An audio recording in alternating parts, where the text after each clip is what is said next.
մեր հաջորդ խոսնակը Avetis-ն է։ Avetis-ը 20+ տարվա փորձ ունի ու հատուկ նշեմ, որ ինքը Հայաստանում ամենալավ, ամենաառաջին հիմնադիրներից մեկն է։ Հաստատ իրեն սովորելը բավ ունենք։ Եկեք ուշադրություն ենք խնդրեմ։ Yes, ամենալավ Okay, I think I'll step up. The talk would be in English. I apologize from my Armenian friends, but I thought if it's in English, then everyone can understand and it's more useful for basically the most of audience. So thank you very much for coming to my talk. I hope it will be interesting. I specifically choose this angry capybara for this picture, so you guys have something fun to stare at before we start. But I guess we're ready to proceed. So yes, my name is Avetis from Rockbite Games. Quick, just a few words. Rockbite is a game dev company here in Armenia. We are creators of Idle Outpost and Deep Town games. If you had a chance to play, we have about $40 million in global revenues, 30 million players across the globe. So just to give us a little bit of credibility in terms of do we know what we're talking about, which we still don't, but you know. And so yeah, as far as for me, I have some experience that would be 14+ years in mobile game dev, 18 years in game dev, 23 years in dev, and I guess 39 years in rest of life, which wasn't development. And so yeah, who is this presentation for? It is for either game designers who want to change something about how they approach things. It's for people who want to become game designers, if you are not yet, but are curious to see how that's done or how that's done nowadays. And it's also for just anyone who is just curious how games are made or how this stuff works in general. If you just want to sit here and see what I'm talking about, it's probably fun too.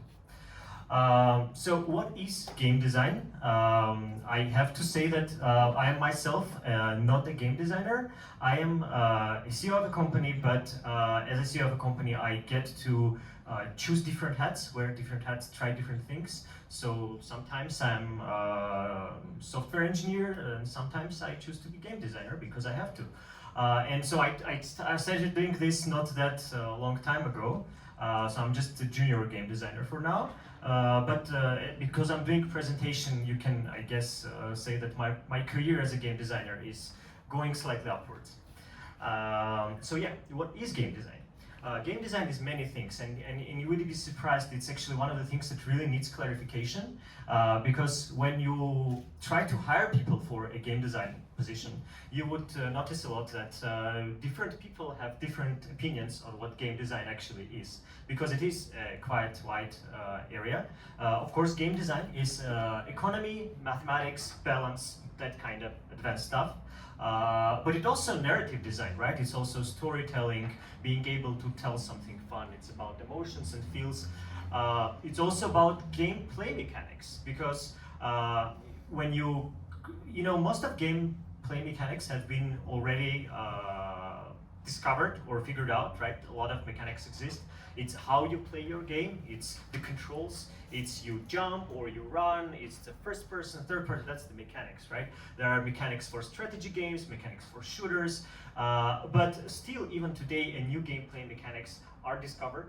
And also, it's so interesting to mix different gameplay mechanics together. So you take 2 or 3 things, you mix them together, and it's a new gameplay mechanic. So that's another thing that game designers do. And there are other crazy things too. I've been at GDC last year, and there was this Square Enix presentation about Final Fantasy VII. A Japanese guy presenting, and he was a battle director. How cool is that? Like, you're a director of battles. So you can do game design about pretty much everything. You can make up your own profession, and it's a lot of things like this. But what I want to show here is that it takes different kinds of game designer to do different kinds of games. Now, I chose these 4 categories specifically. I could have talked about genres, right? I could have said, like, this type of genre, like shooters need this kind of game designers, and strategies need this kind of game designers. or mobile games need this kind of game designers, and PC games need other kind of game designers. But I decided to actually separate games into 4 categories that are based on how long it takes for a player to play the game, to start it and to finish it. And when I'm talking about time, I'm not talking about replayability time. So there could be a game that is just 30 minutes of play, and then you can play it, you can do the same thing every day for a year. That's not what I'm talking about. But I mean, like, if you just go from start to finish, how long will it take? And there are games that take 30 minutes, like very quick. We're talking about casual games, maybe just a few, time killers that you would play in bathroom or something. So that are 30 minutes kind of games. And in these cases, it's 90% game mechanics, right? Because it's like, what do you do when you play? That's what matters most. And that's the kind of things that you figure out. It's maybe 10% math, but that's about it. And then the other games are 30 hours plus games. These are more advanced games. This will be maybe your everyday PlayStation game or a PC game, AAA title. And there you need 40% narrative because you need to touch 30 hours time is something like a very advanced movie or TV show, right? So you need some story there. You still need a lot of game mechanics and a little bit more math now. Why do you not need that much math in this stage? Is because you, as a game designer, you can imagine in your head 30 minutes, and you probably, it's a little bit hard, but you can imagine in your head 30 hours. But there is no way you can imagine in your head entire month of gameplay. You need more math for that. And so now it becomes 60% math, 30% mechanics, and then 10% narrative, maybe optional. And then if you're doing a game that's playable for 3 years, and there are games that's playable for 3 years, then good luck imagining that. You have, like, you cannot imagine that. Comprehend in your head, it's impossible. So it's 80% math now. It's all about mathematics. How do you imagine people experience that goes through a life, like, huge time. And 20% mechanics. And then if you can squeeze some narrative, if you're brave enough, like if you can imagine 30 months of narrative, of story just going strong, and good luck with that, but you can try. So, and just to put it in perspective, what I mean is 30 minutes is like these games, like Subway Surfers, say Angry Birds, Flappy Bird, I don't know, something quick. These are old games. 30 hours, that would be the cool games, the Witcher, Grand Theft Auto, I don't know, Expedition 33, whatever, Is Your Poison. 30 plus days, mostly mobile games that are doing good. You play them, you can play them more than a month, but usually most of players will stop at the month mark. And there are some games that people play for just their entire life. If you look at Township, some people play 10 years, and there's still content coming in, and you can just play and play forever. So yeah, to keep things in scope, today we are going to talk about game economy design and game mechanics design. We're not going to be talking about narrative, story, and that kind of stuff. So what is game design really? It's fun how this is a game design talk, and it's been quite some time me talking, and we still haven't decided on what game design is. But yeah, I think it's a way to imagine experiences, right? The game is an experience, and a game designer needs to imagine that experience. It's also a way to make people feel, or guide them through that experiences, right? It's about feelings, it's about emotions, but also it's a science to keep things organized and controlled. It's not just like feel whatever you want to feel. So it's quite, as you can see, it's quite a contrasting job, right? It's is it called boundaries, or is it the empathic way to feel it through, right? Are you a math genius or a movie director? Which one are you? It's two different things. And so game designer is very contrasting, contradictive sort of profession. So what I'm thinking here is that game design is imagination plus creativity, but also math and balance. So as a result, it's a heavily controlled imagination, right? You want people to imagine something, but you have to control it very, very precisely. The more precise you control it, the better. And whenever you leave the window for chaos, you need to also make sure you control that chaos. But how do you actually do that, right? How do you actually control what would be someone feeling on 67th day of their 1096-day journey, right? That is a crazy thing to try and control, but yet you have to. Well, you do that with math and charts and this kind of stuff, right? You need to imagine that, and thus you have to draw this whole timeline.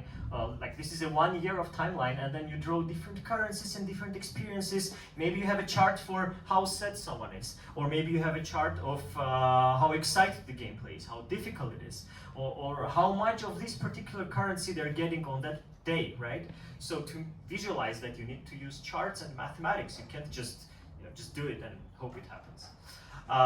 So as a result, a lot of games are really done by accountants, which is funny, but it's true. That is because you have to use Excel spreadsheets to do that, right? To make all these charts, to make all that mathematics. And just naturally happens so that most of people that know how to use Excel properly are finance people, are accountants, these guys like that. And it's probably surprising to see like, okay, this guy is doing the game I'm playing. It's kind of weird. Maybe he doesn't know what he's doing. And in a lot of cases he doesn't, but he helps the process. And these guys work on these very scary kind of spreadsheets that look ugly. You don't have to try and read what's written in there, but it's a complex thing that is meant to control the imagination, but they do have their kind of issues. And some of the issues that come with spreadsheets is that how many people here ever touched spreadsheets, Google spreadsheets or anything? Okay, so do you hate them? Are they horrible, or do you love them? Exactly. They are. Okay. So let me just voice some of the issues that spreadsheets have that you guys probably know. First of all, they are flat. There is no depth in a spreadsheet. It's a 2D sort of table. So every cell is a number, and you can't say this cell is another bunch of stuff in it, right? And so for game design, it's very bad because you can't present everything in just a 2D table. You have to go deep, right? And so the solutions that they have is that they make the table more wide, more columns, more rows, but it's very hard to look at them. The other bad thing, it's very hard to maintain because whenever someone made a spreadsheet and then they quit or died, well, hopefully they didn't die, but if they don't exist anymore in your company, then good luck continuing that spreadsheet. You will not understand whatever they meant there with all this thing. And it's also badly narrated. There is no like comments on it that you can see that explain what's what in and why it's made like that. Like sure, you can put comments in there, but they're not just visible or visual. They're slow when you do simulations, and when you do game dev, you actually have to do simulations. Like what happens on day X, not just in numbers, but like if we try to play the game, it's sometimes a spreadsheet will load for like 10 minutes, and that's horrible. They're hard for beginners, right? Not many people know how to use spreadsheet. And most importantly, they lack the imagination. We talked so much about you have to imagine your gameplay, but can you imagine this by looking at a spreadsheet? Maybe you can imagine some of it with charts, as I said, but it's not a very imaginative tool. And this is why a lot of game designers will, after designing a spreadsheet, they would tell you, well, yeah, but it's not final. We have to play the prototype then, and then we'll actually see if it's good or not. And I don't think it's good, like if you're designing something for months and you haven't actually touched it, that's not good. So why are game designers stuck in the Middle Ages, basically? Why are they not changing this? Because it appears to me that so many other professions like evolve. They have tools like artists now have Photoshop, and Photoshop is good, and then programmers have all these like IDEs, development environments, and game designers still the same spreadsheets. The main causes, in my opinion, is because accountants don't understand UI. It's because gamers can't write software, and it's because programmers have never been in game designers' shoes. Maybe sometimes they have, but that wouldn't be enough. So that's why no one makes software, right?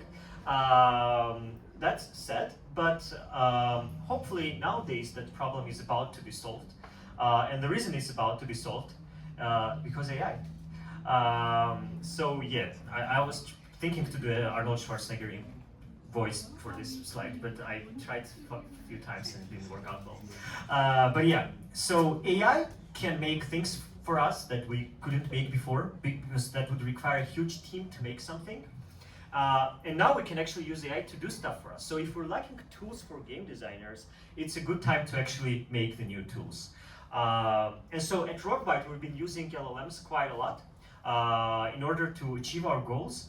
And one thing that LLMs are really good at is actually making HTML pages. Like one HTML page with CSS and JavaScript in it. You just ask whatever you want to make, and it will make it for you in 5 or 10 minutes. And so if you can imagine your game design process as an HTML page instead of spreadsheet, then you can actually do magic. And this is how this stuff works. There are tools like you can just do it in a chat, or you can ask, I don't know if you guys used Codex or Claude Code or that kind of things. You don't have to be a software engineer to do that. You can just ask it to make you a software, and then it will do it. I'm curious if I can also, quick show of hands, how many of you actually used LLMs to make something for you? Okay, we have 5, 7 people, not that many. You guys should try it, it's amazing. Like if you want something and it doesn't exist, just ask AI and it will do it for you. And I'll show you some examples. Like, look at this thing. Before, if you wanted to imagine like 1 year of gameplay of a player, we would actually do an Excel spreadsheet and then a bunch of formulas and then a bunch of charts, and that's how it will go. And setting that up will take maybe hours, probably a day. Here you can, and also there will be no sliders that are very nice. But if you just ask LLM and say, hey, can you show me this data, this information as a chart, all on top of each other, and also give me some controls on the left so I can modify these charts as I please, then it will make you this little HTML in 5-10 minutes, and then you can play with it and see how it works for you or it doesn't. Or for example, this is the case of us trying to figure out what is the probability of certain item that falls, that you will get, like a rarity of an item.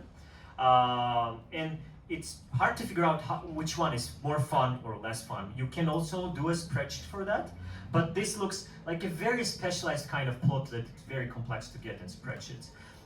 And these things are good because if it's an HTML, you can just send it to your friends or to your colleague and you'll be like, hey, take a look at this. If you don't like it, just move these things around, see how you like it. It's dynamic, it's interactive, it's nicer to share. You can't share Excel spreadsheets because when you do, they all look kind of the same. And if the person you're sending this, they are not an Excel person, they will just ignore whatever you sent because it sucks. But this can look nice. You can make it actually put pictures in it, whatever it is. Like this one, for example, is another thing that we do. It's also about probabilities and rarities.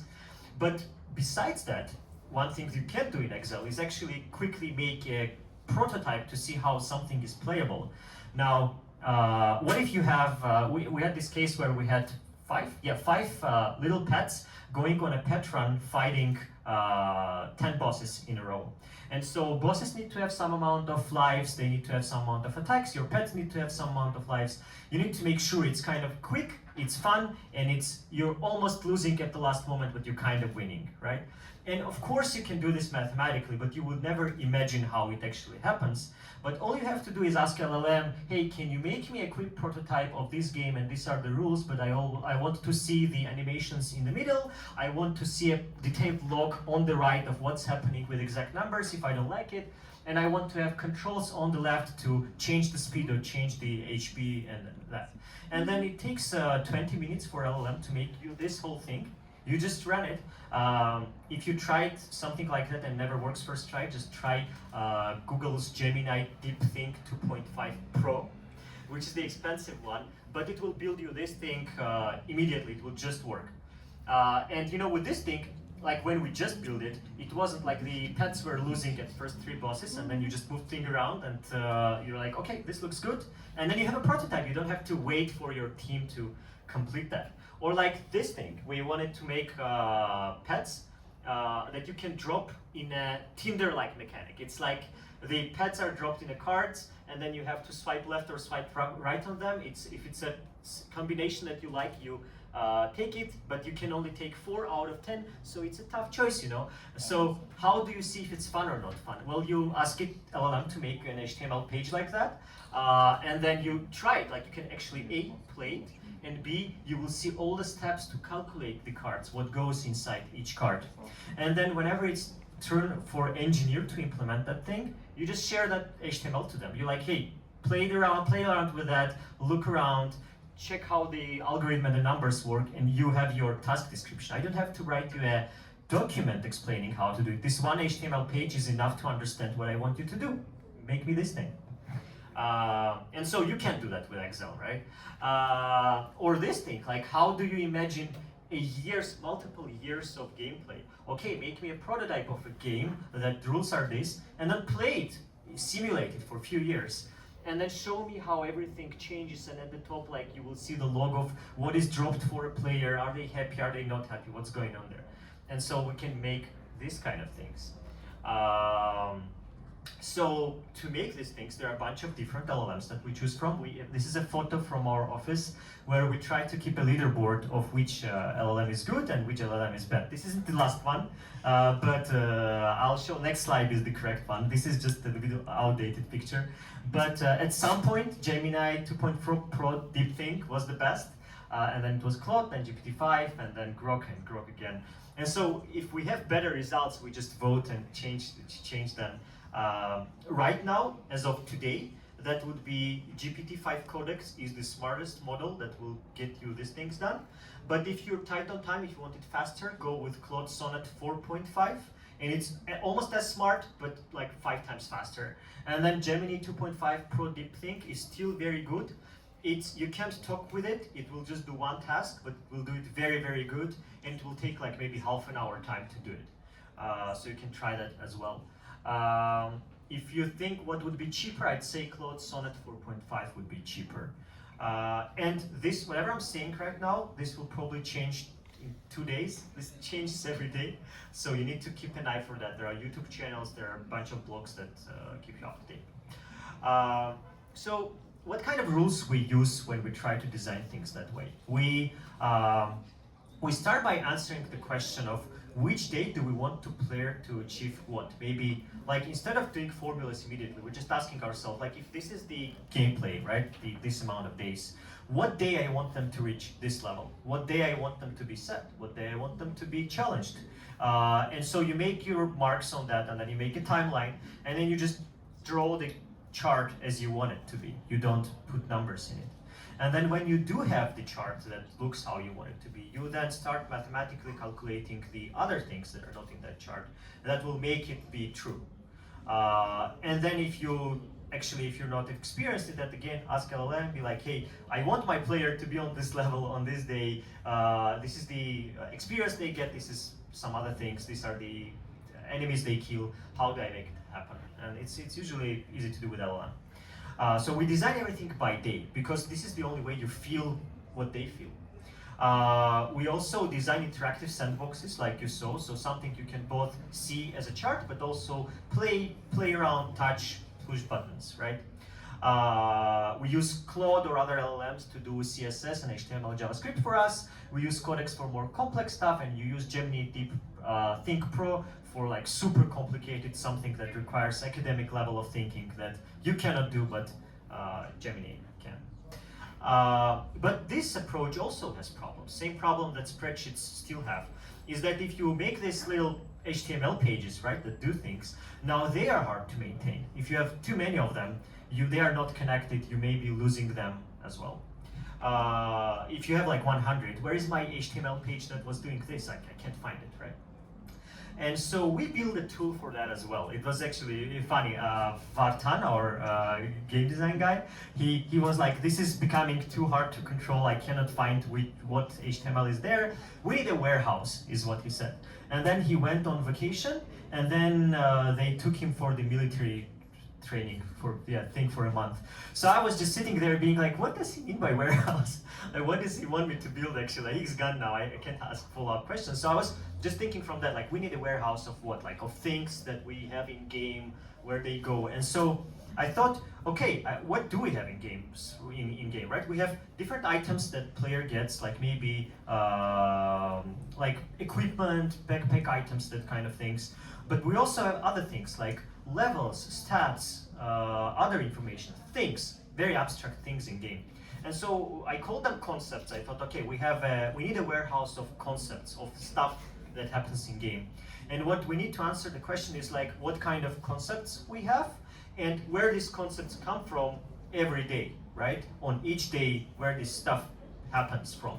And so we built this kind of in-house tool, again, using LLM. This is all LLM coded, no human has been making this thing.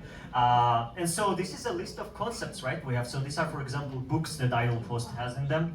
And for everything, you can provide a bunch of information like rarity, how much it costs, what's it price in dollars, and then, or like what kind of currencies we have in game, like this diamonds, whatever, keys, vouchers, bunch of stuff. We have 24 of this in a game. And then the other part is, okay, so you have a bunch of stuff, you need to tell the system how much do you get every day.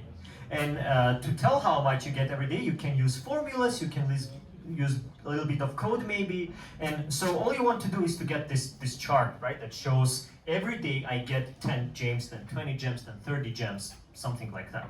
And that could be formula, or that could be some complicated like code that you can write. For example, you can say the value is x to the power of 144, and but except when x is 7 to 19. Whatever crazy logic you have, just put that in, press the magic button for the LLM, and then boom, you have the sort of chart that does it for you, right? You don't have to Excel that, you just explain it in English. And then you save these things, so you have things, and then how much, and then they connect together. And when they connect together, this generates you nice reports of like what kind of item you will get on which day, and then you can visualize player's experience. Or maybe you want to make it draw a chart for you, like, oh my god, so because there are different sources for the same item, you see that, oh, on this day we can get a lot, but on other days it's not that much. So these are special, people might be happy on that day.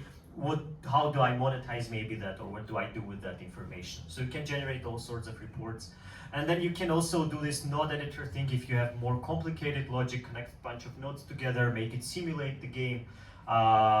You can also generate the data that does it, so that you can give it to your game designers or to your engineers now so they can use it.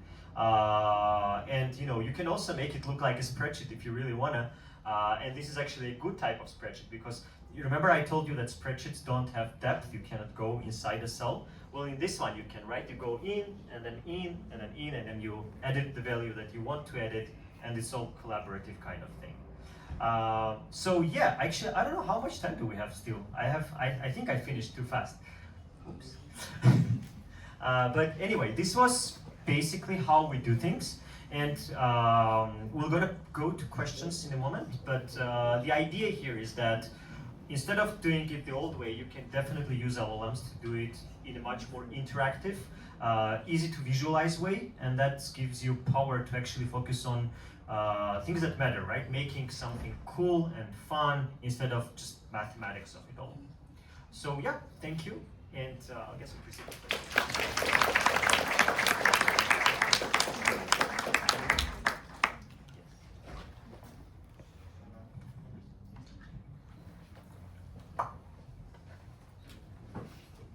Thank you, Avetis, for a great talk. I wonder how you battled the AI hallucinations, because I imagine if there is some number multiplication inside the code that is not reflected in the sliders, it can be game breaking. So I wonder how you avoid such situations. How do I battle hallucinations? How to make sure my code isn't doing something that I don't want it to do, right? Two things. First of all, you use the expensive model, the one that really costs a lot. That way you minimize the probability of hallucinations. They can still happen. And then the second thing is you really become QA. Like, this is where your inner QA becomes the leader of the room. You test it very, very well. So whatever it gave you, you don't just trust it, you don't just start using it, you test it very well. Another thing you could do is to, instead of building the whole, if a thing is too big to build, don't build it at once, build it in parts so that you can test each part. You like, make me something simple, test it, okay, this is correct. Now take this thing, build on top of that. Take this thing, build on top. So there's three things, I guess, and then I usually don't have that much hallucinations in the end of this kind of scenario. No, yeah. Well, first of all, thank you. Your presentation was extremely helpful to me as a newbie developer. My question is, how exactly do you become a game designer in Armenia? Like, you lie on your CV and just go with the flow, or try to create your own things? Well, I don't think it's just in Armenia, it's everywhere, right? There are many ways on how to become a game designer. You have to start somewhere, and starting as a game designer is kind of hard because it immediately requires to know a lot of things. It's basically as asking, how do I start as a senior art I don't know, person, right? You can't, because you have to go through the ways, and I'm not sure that it's easy to find a position that is junior game designer. That's why it's hard to start as game designer. In Armenia especially, if there are bigger companies, then you can. But I think what you can do is you don't have to start as a game designer. You can start as something else and then become a game designer. The way you would do that is QA is one of the good things, like playtester QA is definitely an entry point. You get to play games, you get to be careful, and being a QA really helps to be a game designer, right? You know the game, but you also know all the problems that can come with it, so you will design around it when you become a game designer. You can also start in a studio that requires game designers if they have a junior position, but I think QA is good. You can, with LLMs, I think you can just make your own games because you can now code without coding, right? So that way you can participate in game jams maybe. There are a bunch of online game jams that you can go to and then try that. So I think that's it. Yeah, it's QA, participate in game jams, make your own thing. Join a team. I think it's good because when you're alone for too long, you kind of get buried in your own thoughts and you may not see the bigger picture. Join a team. Thank you very much. You're welcome. That's it. I've been doing something that you've been doing, and Thanks. and there is a couple of things which were like small hurdles. First, when the code is becoming too much and it's uncontainable in one artifact, so you have to put it in ID. Yeah. And the second is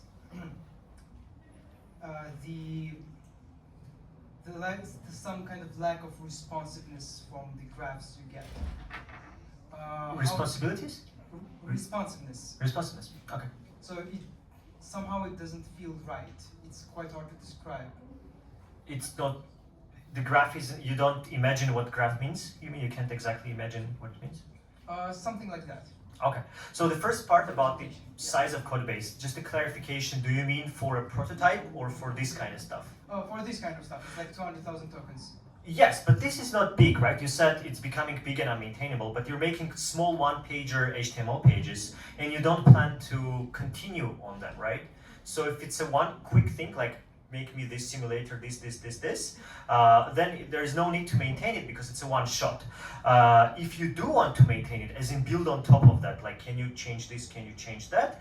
I would strongly recommend not doing that. Instead, keep the original prompt you had to make the thing in the first place and add to the prompt and build it from scratch again.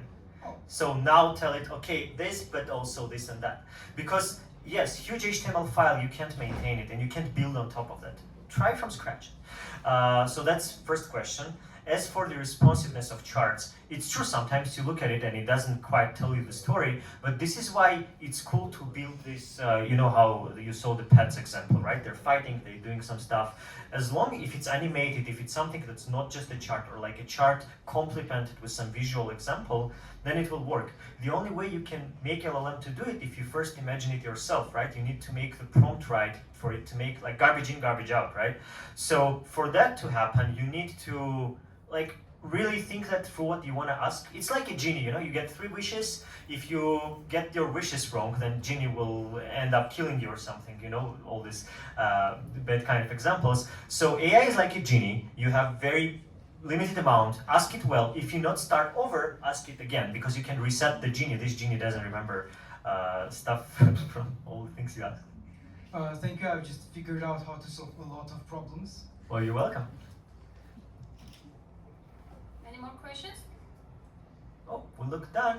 Okay. Well, great. Great. Okay. Oh no, we do have a last minute question. Very good. Thank you. Very nice presentation. Much appreciated. You're welcome. I have a question about the next step, basically, into some prototype. Have you experimented in the LLMs, how you bridge the gap into an Unreal Engine or a Unity? Like, do you use it to Yeah. create scripts, blueprint? I don't think it's like possible right now. I understand the question. I tried a bunch of stuff to make the real prototype, right? But as far as right now, we're doing that using humans, not LLMs, because I don't think the problem with LLMs right now is that the LLM cannot see what it made, right? It doesn't have eyes. It's basically a blind developer. And so you can't ask a blind developer to make a game that looks good, right? You can keep explaining it like, no, that's what I meant, but that's just a bunch of frustration. You shouldn't go that path. I'm pretty sure they're gonna solve it. Like robots, if you look at what SpaceX is doing, there are robots that actually see things, right? And then they understand things and then react on what they see. This is what we need for screen, right? And there are things like that. For example, you've seen probably the GPT Atlas, right? The browser that OpenAI made, so that they can see and click through. But that's too slow because it takes like 2 minutes to click a button, or maybe like 10 seconds. And in games, you need fast reaction, right? Super fast, click here, click there. So LLM cannot do that, and if it doesn't know what it drew, it cannot write code. So no, we don't try that. We ask humans to do that, and I'm pretty sure it's going to change maybe in a few months. So we're just going to wait. All right, thank you. Yeah, welcome. Okay, so we are truly done now. Thank you very much. Great audience.